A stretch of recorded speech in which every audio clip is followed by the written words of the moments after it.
And I have the distinct honor today of introducing a very important guest. But just a brief word first. In all my years in watching the political scene and watching our government grow here in Connecticut and in Washington, I've never been as concerned about our future as a state and our future as a nation as I am today. And what better title of this event than Drain the Swamp? In fact, when it comes to Washington, D.C., I think we ought to fumigate the place while we're at it. Now, Chris Dodd is gone for all intents and purposes. But the Attorney General of the state of Connecticut, a man I served in the Connecticut State Senate with, would love to replace him for 6 long years. Ladies and gentlemen, as we head towards November 2nd, I want you to think very carefully about your decision for United States Senator. Please trust me on this if you trust me on nothing else. Dick Blumenthal would be just like Chris Dodd in every single way on the floor of the U.S. Senate. We have to rein in government. We have to roll back spending. We have to roll back taxes. And most important, short term, we have to stop Obama's radical agenda.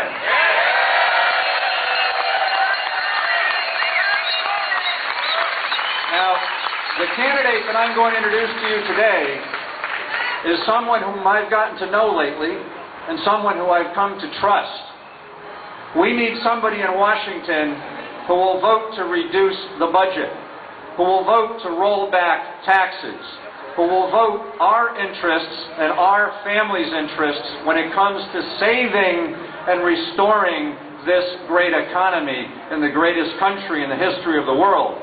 But folks, we only have 4 more weeks, and I'm asking you to embrace, as I have, with all of your heart, and to talk to your friends and your neighbors and your colleagues and your co-workers and people you go to church and synagogue with. Please spread the word. Tell people how important this Senate race is, and tell them the good story about Linda McMahon, the next senator from the state of Connecticut.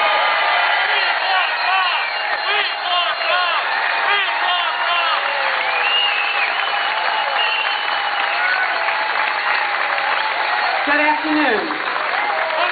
And thank all of you for being here today, because all of you are part of that crowd of intensity and passion that we are hearing is lacking in our government. But you are here as proof that that is not the case.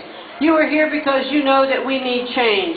You are here because you know that government is getting too big. You know that government is taxing us too much. You know that regulations that are being imposed on us are too overburdensome. We've got to push back on that. We have to get people back to work here in our state and in our country, and we cannot do it in this climate of uncertainty that we are all continuing to live and operate in, not only as business people, but also as just individuals. I heard last week that the recession is over. How many of you believe that? I haven't heard that when I walk around and talk to people of Connecticut. Absolutely, they know that we are still in dire times, and there are things that we must do to get our economy back on track, and that is to put people back to work. And that's what I've been talking about since I got into this race. It's getting people back to work in the private sector, not in the government sector. They're doing just fine, thank you very much.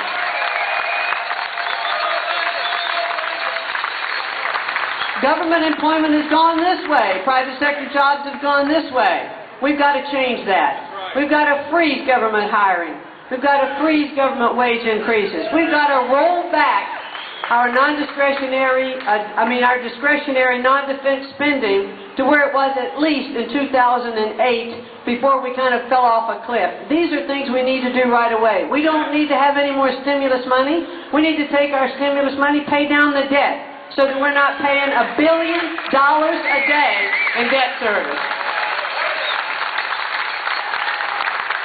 Ladies and gentlemen, if we continue the trend that we are on today, in 10 years, every dollar of income tax revenue, half of that, or 50 cents, will go to pay debt service. We can't allow that to happen. We need to have money here for our families, for our children, for our grandchildren to grow for their education. We need to create an environment where we can grow and have businesses and have jobs. You have my pledge that in Washington, I will not vote for any tax increases. We will want tax reductions.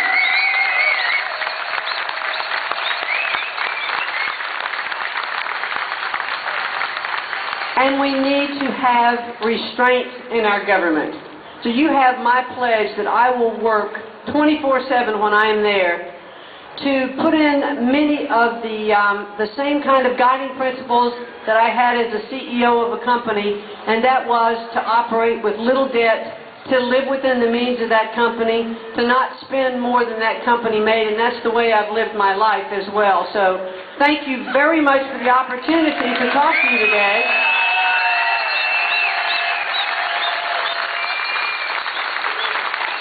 Because in November, on November 2nd, we have a referendum on Washington.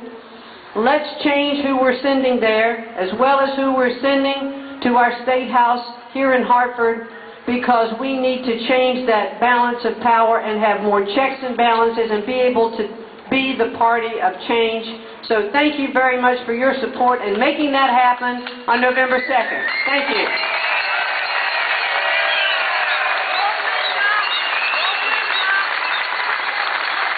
Ladies and gentlemen, Linda McMahon.